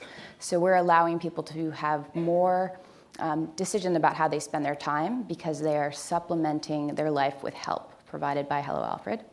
And our home managers have dedicated customers that they're visiting every week. And so for us, it was really trying to figure out how do we provide all of those benefits, protections, and the training to make a good job. And we've had to cobble together a patchwork quilt of insurance that does not exist for any other employer out there. And as a very small company, we're only 1 year old. We're close to 200 people in a year. So that's a lot of responsibility, and we're having to kind of go through the dark and make some really hard decisions. I think I speak for a lot of people in the room that we're looking forward to you expanding to Washington sometime in the near future. Could you say anything about, is there something different about your business model? Could other gig economy employers make the same decision as you've made? Yeah, I think that there's two nuances that I would like to share, and I think like the predominant voice, this idea that the capital is talking, we're kind of moving now to, I don't have $1 billion valuation to defend. Yes. So we're kind of moving to, let's actually talk about the real underlying issues and not something that sounds good. And the nuance is this dichotomy of flexibility versus stability. And honestly, you can have flexibility as a W-2 employer. Employees can have more than one job. My employees may work for another on-demand company. And I think a lot of my peers have said, you know, independent contractors have much more flexibility. They are themselves the employer. But we have to give these employees the tools to turn themselves into the employer, to have access to benefits, to do tax withholding in the correct fashion, and most importantly, to have minimum wage requirements and to not be able to change their wages quickly without going through the proper process. And then when things go wrong, workers' compensation, like that's actually quite necessary, and things like travel time. So imagine you are a cleaner or a driver, and you have two jobs, and it requires you to move from point A to point B. During that time, you are not insured and you are not paid. That doesn't feel very fair if, in fact, you are not selecting those two jobs, but they were given to you by a platform. So there's lots of nuances, and I think the net result is the gray. While gray, I think there's the right thing to do, and there's we can just follow the law. However, we do need help in making decisions that are not burdensome. So we've taken on, by our calculation, another 30 to 40% of a cost basis to the administration of the insurance and payroll, to education and to training. But as a result, we have lower turnover in our employees. We have higher retention in our customers and lower customer issue resolution or issues. So I think that is making the business case and making sure that the unit economics from the very beginning allow for a fair wage of a W-2 employee from the very beginning has been like the core difference between us and other people in our space. Arun, I was going to go to you next. You've said before that this legal dichotomy has made the provider-platform relationship much more adversarial than it needs to be, and I think we just heard Marcella speaking about that. That in turns hurts platform culture and so on. In what ways does this manifest itself, and does this proposal address that? Well, I really enjoyed reading this proposal. I read it in some detail over the weekend when it was embargoed, and it was one of the two most interesting things that I've read on sort of constructing the social safety net over the last month. The other is a letter on Medium that some of you might have seen that sort of like, calls for portable benefits that Natalie Foster and Greg Nelson and others have put together. I think the central issue here really is that part of the reason why the relationship might be adversarial is the fact that we're boxing what is a pretty broad spectrum of, sort of provider platform relationships. We're trying to box them into these two sort of extremes. I like the proposal because it sort of puts a stake in the ground and sort of says some really good things about, sort of the fact that, we may agree with the objectives of overtime and minimum wage, but we might need sort of new mechanisms in order to sort of fulfill those objectives. The bringing people under the NLRA, sort of the discrimination stuff. I particularly enjoyed looking at that table of, the different ways in which sort of employment might be defined by different statutes.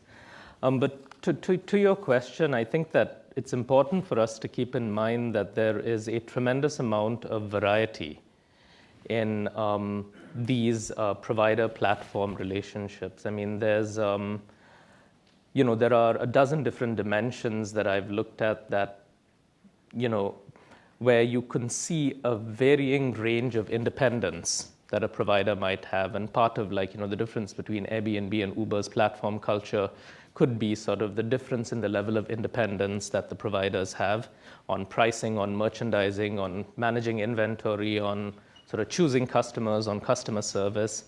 There's sort of a variety, there's a range of sort of incubation, so to speak, in terms of how much they are funded by the platform, how much mentoring they provided by the platform. And the point I'm getting to here is that we seem to be at the early stages of creating a new model of organizing economic activity.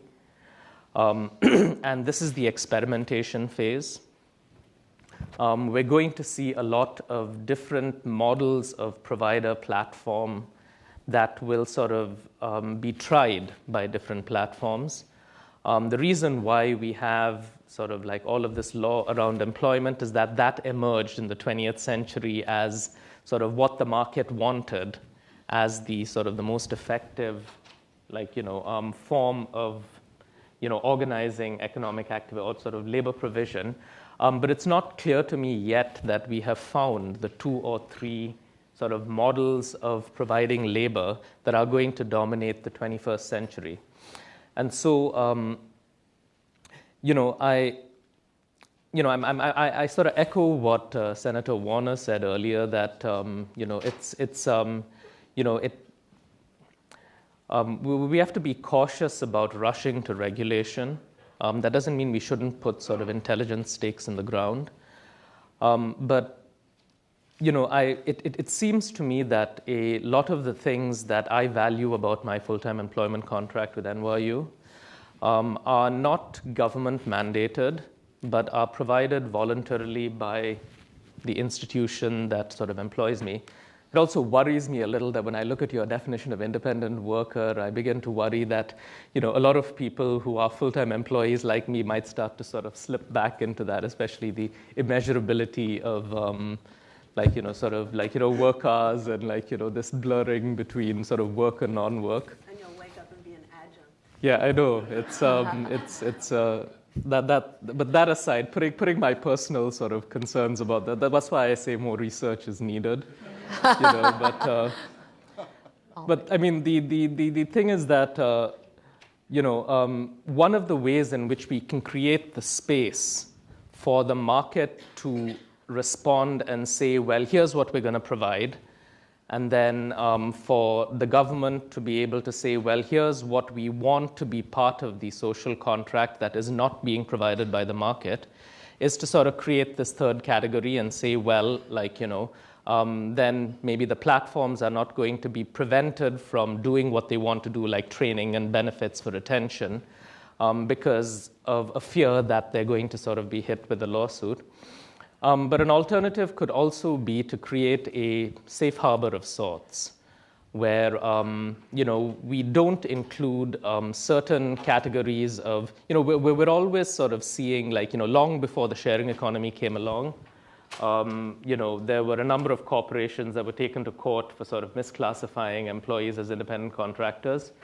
I worry that if we have a third category, that sort of space is going to expand significantly. And perhaps sort of an alternative along the way, as we're in this experimentation phase, and as we see platforms with different platform culture and different relationships, is to sort of carve out a safe harbor of sorts where the platforms can demonstrate what it is that the market can provide freely. Because, to your point, Sarah, we're sort of building the railroads here, and we're sort of defining the law based on that. But we're not just building one uniform railroad. There's sort of such a huge variety in the ways in which we're building these different things that we might benefit from sort of having a phase of sort of experimentation, not just with the business models, but with sort of how much is the market going to provide its workers, because this is sort of, I'll say one final thing, which is this is an early stage in this sort of labor transition in more than one ways. What we've seen so far is the movement of what used to largely be independent contractor work to digitally enabled independent contractor work, right? The sort of point about taxi drivers that was made earlier, that they were always freelancers, and at least after the mid-'80s.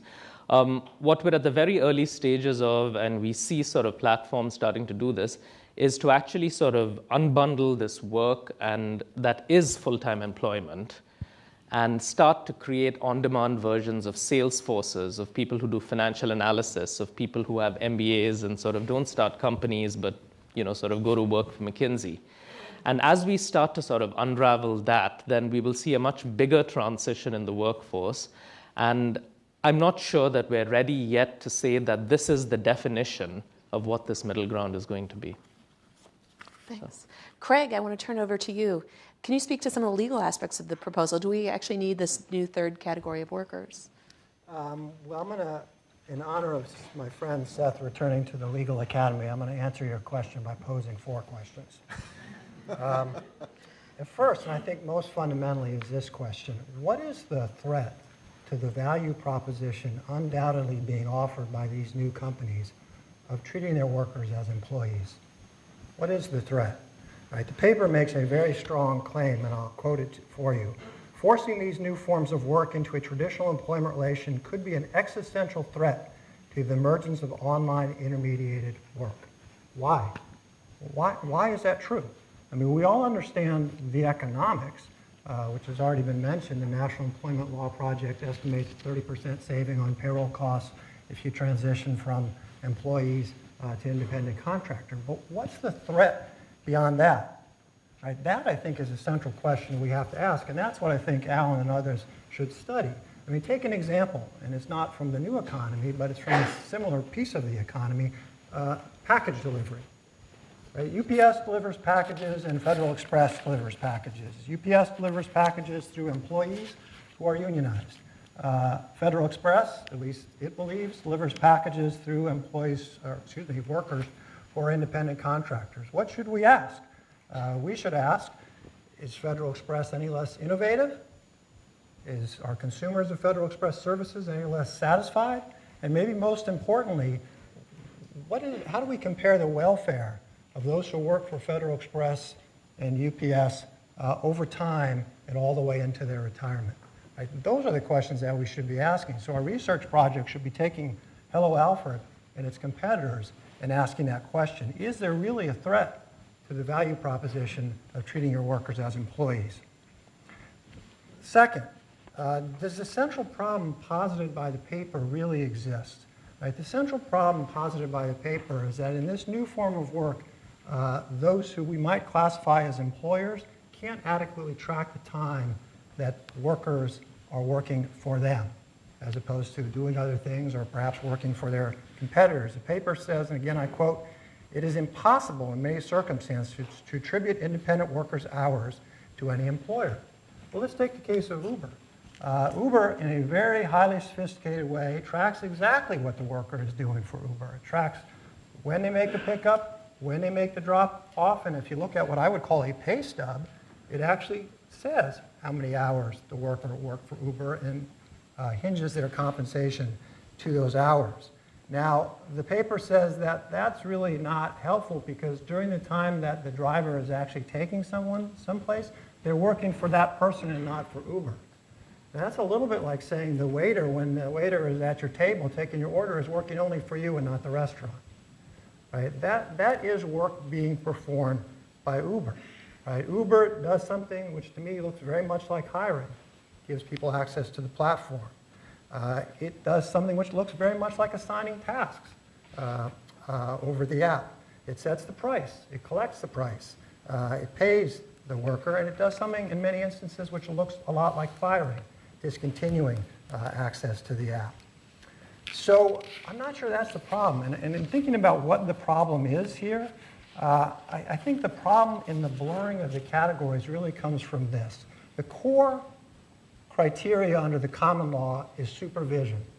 That is, telling people the manner and means in which they should perform the work. And the problem here is technology has replaced the foreman. The app is the foreman. So what is supervision in that context? And moreover, that app, combined with the internet, has allowed supervision outside a closed proprietary workforce. Right? That is, that app can essentially supervise people not simply on the factory floor, but in their own cars, in their own homes, and all over the world. So these companies can provide continuous service without having a closed proprietary workforce. That's the problem I think we confront, and not the question of hours. Third, the question of uncertainty in the square peg and the round hole, et cetera. Seth and Alan had a very interesting analogy in the paper. I was hoping one of them would describe it, but I'll describe it. They said, we only have two poles, employee and independent contractor. And the problem is the two poles are holding up a rope, and the rope is sagging in the middle, so we need a third pole to hold it up and make it more taut. Right? The problem is the categories are not the poles, they're segments on that rope. Right? As we think about the rope as a continuous array of different kinds of economic relationships. Right? And the categories are segments which have a dividing line. Right? And anytime you're close to that dividing line, that's when you're going to have litigation. If we create three categories, we're going to have two dividing lines and not one. And so I really question whether we're going to have less litigation or more litigation. It's not only going to be whether you're an employee or an independent contractor, and if you're close to that dividing line on the array of relationships, you'll have litigation, but you're going to have two dividing points. If you look at Italy, for example, where they created a third category in this way, that's exactly what happened. It led to more litigation and not less. Final question. The ambition of the paper, and I think it's a good one, is to be neutral. That is, to not encourage the formation of or the structuring of economic relations in order to avoid legal obligations. But does the paper accomplish that objective? It reduces the consequences, right? That is, three categories do reduce the consequences of being on one side of what are now two lines as opposed to on one side of what is currently one line, but of course it doesn't eliminate it. If you eliminate the obligation to pay overtime and a minimum wage, if you eliminate the obligation to pay unemployment compensation, if you perhaps eliminate the obligation to pay workers' compensation insurance, there is an incentive to be on one side of the line as opposed to the other. There will be regulatory arbitrage, and I would suggest anytime you regulate, that's in the nature of regulation. And that what the law should do is to try to discourage that, is to have mechanisms to reach across that border in order to pull people back onto the side we want to encourage them to be on.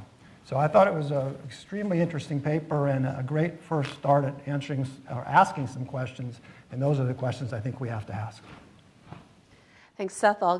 I saw you taking furious notes, so I thought you probably had a few things you wanted to say in response. Sure. Let me start with Arun, because he also raised the question of misclassification, which is an issue we've heard from a number of people, and I think it is a fair one, because it is, I think, empirically true and conceptually correct that whenever you create a new legal rule, there's uncertainty around the application of a particular legal rule, the words in the legal rule, to specific factual circumstances of which there's a seemingly endless variety.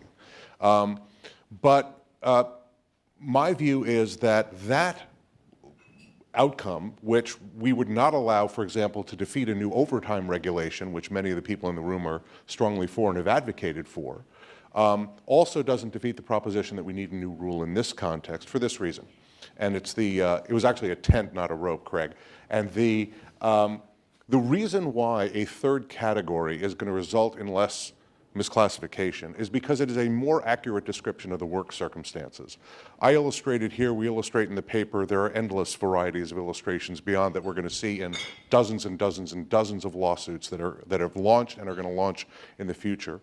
That the existing categories simply don't describe this work in an accurate way. They don't lead you to a resolution. So if you have a middle ground that more accurately describes the category, it will be much easier not only for courts and administrative tribunals, but also for employers and workers to apply the law to the facts of their case and come to a clear resolution, which the existing rules do not allow. So I think that at least that will balance out the new rule problem that we would have in a lot of other contexts as well, where we would willingly accept it, and maybe it would overwhelm it as well.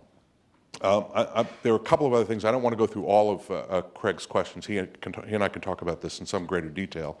But there are a couple of very specific things that I want to focus on. And it's this idea, does the central problem exist? And there is a focus, and perhaps this is, I'll take responsibility for this part of the paper, that we focus people on the countability of the time. Can you count it? And I thought we said in the paper, and I think we did, that actually with technology it's easier to count time, much easier than even using a watch or a clock, to precision. That's not the problem. The problem is the point that I emphasized in my presentation, and I think is emphasized in the paper. And that is, you cannot accurately say that the intermediaries control the time of the workers. So, Craig, you talked about the app being the foreman. You can't turn off a foreman, at least not without going to jail for assault. You can turn off the app. You can also have multiple apps, and you choose them. You choose when they're on, when they're not on. You can, within some broad boundaries, decide, in the case of Uber and Lyft, which ride you're going to take, which you're not. In TaskRabbit, you take which odd job you're going to take and which you're not. That's just not an accurate description of the employment relationships that you and I are familiar with. So the control in that context, the supervision that you talked about, the standard in the law is control, really is quite a qualitatively different thing. And it's not accountability. It's whether or not it's fair to assign responsibility. It's possible to assign responsibility for time in the way that you clearly can in work relationships, which are never simultaneous. They're almost always seriatim, even if you have multiple jobs. The threat to the value proposition, I'm sorry that Alan didn't have more time to respond to this because he's much more knowledgeable about it than I am. And that is, if you add fixed costs and require such things as counting of time and assigning of responsibility for time, you create a friction in the relationship which is going to interfere with a lot of these business models. Perhaps not all, but many of these business models. I mean, the centerpiece of a lot of these relationships is that people can flow in and out of the workforce at their discretion. It is on demand. It's not on supply, it's on demand. And so if you add significant cost to that, I think what will happen is, and I've heard Alan describe this, and I think this is probably right, there are now 400,000 Uber employees. That number will be reduced by better than 3/4, probably more than that. And that will happen with a lot of these folks, not simply because you're adding cost, but because you're fundamentally changing their business model about allowing workers to flow in and out of work at their discretion. And I think that this is one of the risks of sitting here in Washington, and this is a criticism of me, not of you, Craig, but of advocating on behalf of workers without them having an opportunity to advocate on behalf of themselves, is a lot of workers really like this system. It allows them to, as someone said on an earlier panel, monetize their time in a way that they were not able to do before. You take away their ability to flow in and out of the workforce freely because there are fixed costs associated with that the employer is not willing to accept, UI, workers' comp, not just minimum wage, and overtime. I think that you're going to interfere with that, and it's going to end up being a bad thing. It'll be inefficient, and you'll end up with taxi drivers instead of Uber drivers. And as one of the panelists said earlier, it's not like life is so great for taxi drivers right now either. Did I inadvertently quote Eugene? I'm sorry for doing that. Sarah. I just wanted to say that, what I thought was really, to me, the most exciting piece of this paper was really the discussion about the antitrust laws. Because, when you study labor history and you look back on the things that labor created in the 1920s, housing, banks, insurance companies, labor has this just incredible entrepreneurial history that has just been forgotten. And what I really want to see is that we're going to create new forms of unions, and that doesn't have anything negative to say about craft unions or industrial unions or mutual aid societies. They all have to sit in solidarity with one another. And I think that the goal has to be, and we should make it so, and not in a cynical way, like we want to see unions grow and we want to see new unions grow. And if we're just saying we want new unions because it's just a euphemism for saying we don't want unions, right, and we'll create like fake ones, that's not okay. And so I really think that we have to start to say, how are we going to achieve this goal?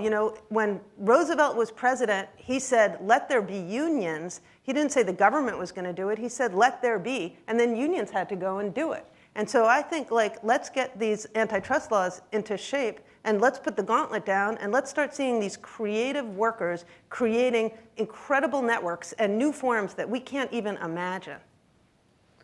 Any other responses to that? Craig, do you want to weigh in on that? This question of time, I think, is really critical here, and it's very much a regulatory issue right now. If you read recent LRB decision about Federal Express and the back and forth it's had with the courts of appeals about Federal Express, if you read recent guidance from the Department of Labor, whether people want it or not is one question. But whether simply the ability to work more or less is what we used to think of as the opportunity for profit or loss, which makes one an entrepreneur and gives one a modicum of independence, is a very different question, I think. I don't think that we'd say in the old days before unionization that a longshoreman's decision to show up on the docks for the shape-up was an entrepreneurial decision because he or she was deciding whether to work more or less. So I do think that this question of time is very important and is shaped by, but different from, whether people want that flexibility or not. So just one quick thought, which is that, one of the things that we haven't discussed in this sort of 2 or 3 categories is sort of the ownership that a provider has over what they've done. And I just wanted to inject that into the conversation here, and sort of through the guise of saying that there are new challenges that are being raised by the by these new models of work, and we need to spend a lot of time on sort of thinking about how to sort of make sure that the old protections are not lost. But I think we need to also spend a little time on thinking about how new protections are introduced for the new sort of labor challenges. And what I mean by ownership of what you've done is that if you work for a company, you're typically not able to sort of take sort of a detailed history of your work product out with you when you sort of go in for your next job. If you're an independent contractor, you do. And if you're sort of an independent contractor through a platform, there's sort of this odd middle ground that is being created where are you allowed to sort of take your performance evaluations that the customers give you on Uber with you when you sort of go and try and become a Lyft driver? And I sort of get the feeling that that might be sort of one touchstone around which to sort of think about whether someone's, you know, an employee or an independent worker or an independent contractor in the future. Yeah. Something that I think hasn't been drawn out very well yet in this panel is sort of the details of the labor law around this. So in doing some reading on this, you know, I learned that very minor changes in business patterns will make you sort of in safer space for being an employee versus an independent contractor. So for example, one legal analysis of Uber said, well, because they fire drivers who have low star ratings, that would argue for them being employers. On the other hand, if instead they said, we'll let everybody stay on the platform, but you as a consumer can say, I only want drivers who have a rating star of 3 or higher, then they would be independent contractors. Now, from a layperson's perspective, I'm no labor lawyer, that sort of seems puzzling because those seem very similar to me, and it seems like we're, you know, splitting hairs. So I wondered if you wanted to, Seth, wanted to speak more to, you know, what are the costs of some of this uncertainty in the regulation here? You know, we heard on the first panel quite a bit about, oh, let's not rush into this, but what are some of the costs of us waiting? Well, I'm actually sympathetic to the position that Senator Warner and some of the other earlier panelists advocated, that we don't want to rush into anything. And certainly Alan was exactly right. We're not going up to the hill from this meeting to try to get somebody to write a bill based on this proposal. My own prediction, I guess, is that both sides are going to have to lose some before this kind of a proposal can be discussed. Fortunately, that's going to happen, or unfortunately for the workers involved. Some judges are going to say, yeah, they're employees under this statute, and other judges are going to say, no, they're not employees, they're independent contractors under another statute, and that'll take some number of years, and it'll cost tens of millions of dollars, and people, practicing lawyers like me, will make a mint off of it, and we'll end up really not much further along than we are in predicting it right today. So that's one very important cost. There are very high transaction costs for the uncertainty we have. We also have employers who are not willing to or intermediaries, I should say, who are not willing to undertake some of the responsible activity that Hello Alfred is talking about, because they're afraid that by doing so, they will trigger a legal rule that will subject them to higher costs and higher obligations, particularly costly obligations. I don't think workers are going to change their behavior based on, I think workers adapt pretty readily, although they would like to, I think they'd probably like to do better if they could. All those workers would. So there are costs associated with it. And that's a point, I think, that gets to the earlier point that Jean made about, is this the biggest issue around? And I would concede that it's not in the workplace space. Although, as Alan said, there are a lot of solutions to most of the issues that Jean and others on that panel were talking about. But picking up on Sarah's point, talking about this industry segment, which in 10 years, we won't be talking about as just 0.5% of the economy. It's going to be much, much, much, much larger, and there is a value in getting there early and trying to shape values or shape rules early and trying to determine what we want to see as the industry grows. But this kind of a discussion does spark the larger discussion that Sarah was talking about how antitrust law, a problem that Congress thought it fixed 80 years ago with respect to worker organizing, it didn't. And lots of workers who don't happen to be employees and don't happen to be in traditional labor unions are still prohibited from organizing by these laws. That's a discussion that we should be having, not merely about independent workers, but about independent contractors as well, if you don't mind my treading on your territory a little bit there. The very discussion about whether or not there is and should be a social compact around work and whether government has a role in enforcing that, that's a discussion that is by no means over in this country, and it's one that needs to be reinforced at every point. We can debate about what should be in that social compact. I might want a little bit more, others might want a little bit less, but we have to reinforce that point all the time. The other point that we need to make and need to repeat, and I congratulate Alan for being really relentless on this point, is that making the point that law makes labor markets often, not always, but law often makes labor markets better, makes them more efficient, makes them not just fairer, but makes sure that we have a fairer distribution of result, of product. That's a critically important point that we tried to emphasize in this paper. So the other final point that I would want to make is I'm sort of surprised by how some folks are clinging to, and again, not a reflection on anybody in this conversation or in this room necessarily, but folks are clinging to an existing legal structure that we know stinks. I mean, it just is terrible. It doesn't work well.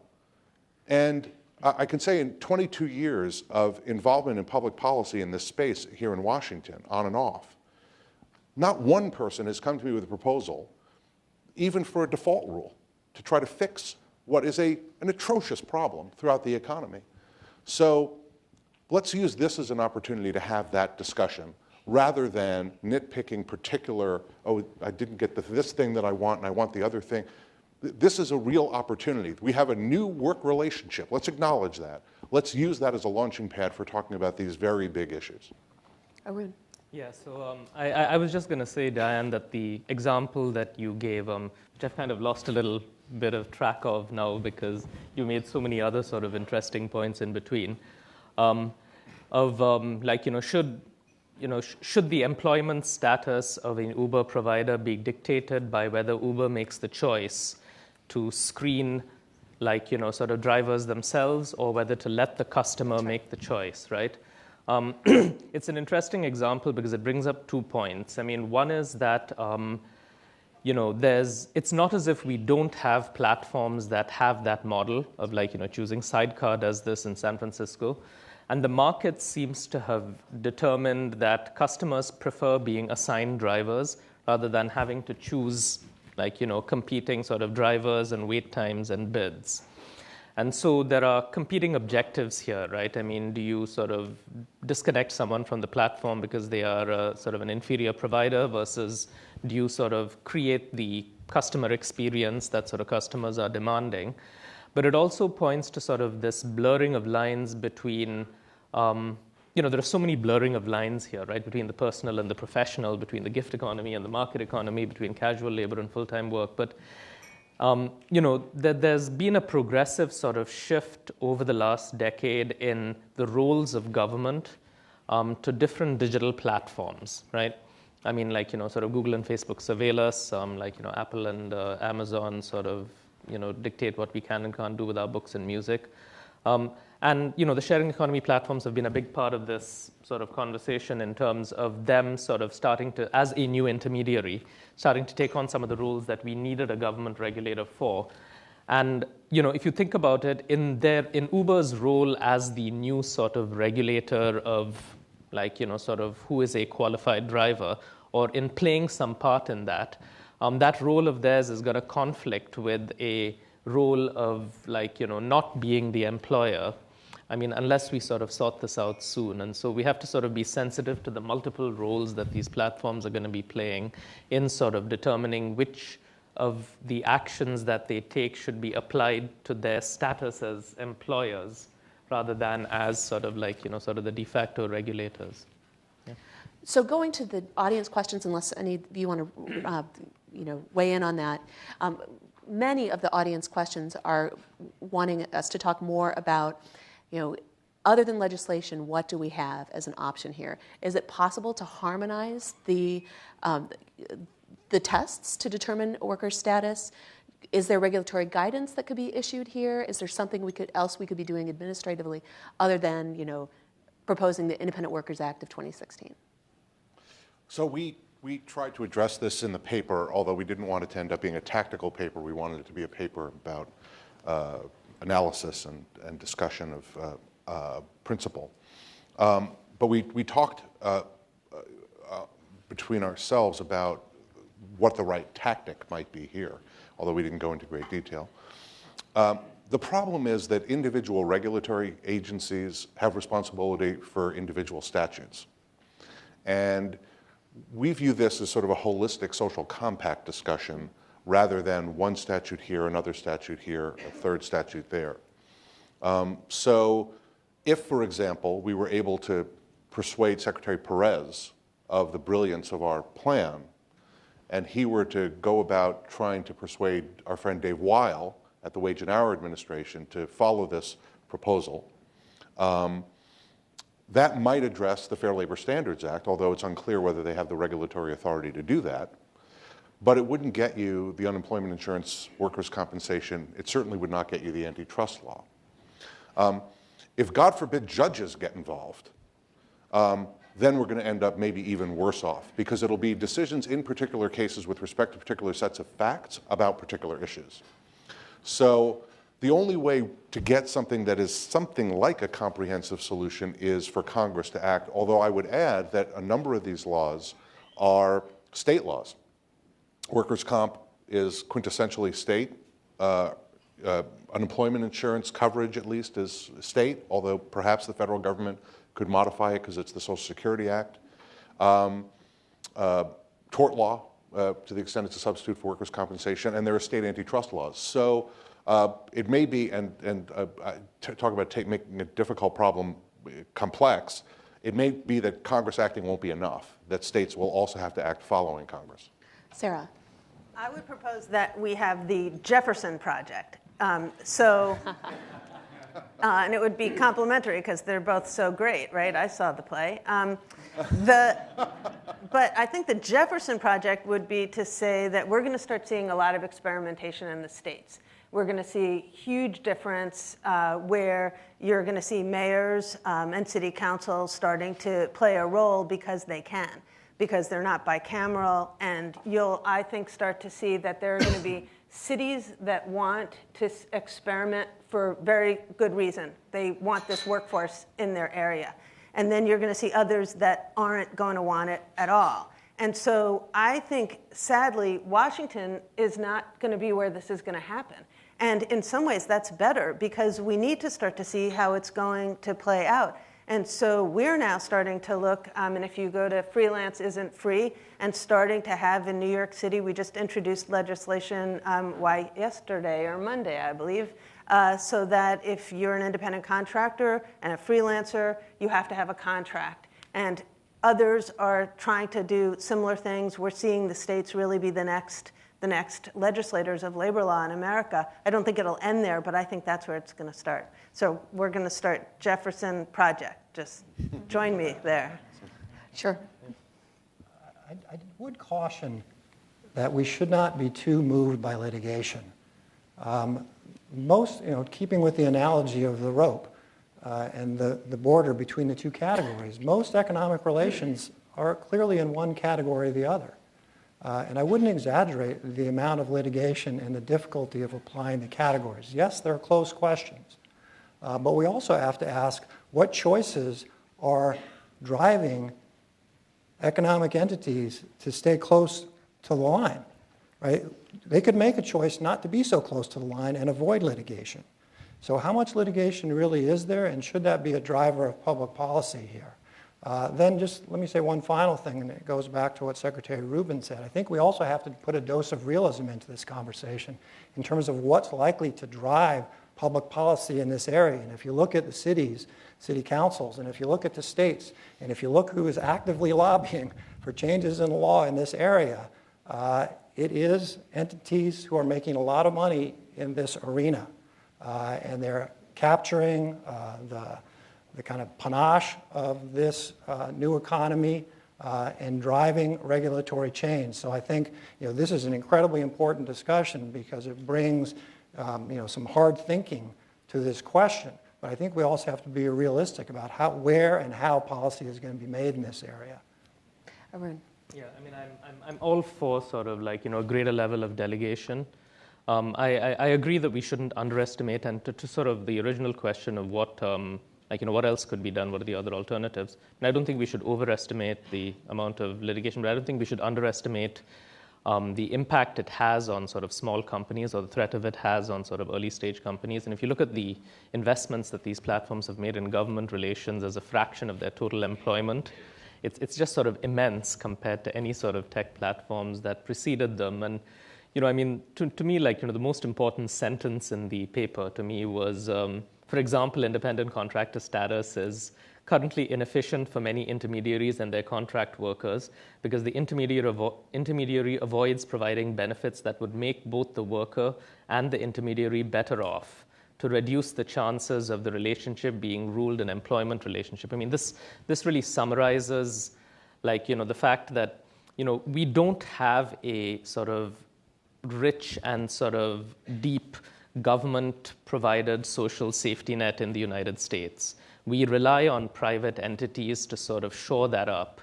And we've got to make sure that they have the space, maybe through a safe harbor, to be able to sort of step up and start providing, because if we look to the government as sort of the place from where the safety net is going to come, we're going to fall short like we do today. So, I hate to cut this short. I know we have run over time, but I'm sure we'll have many more conversations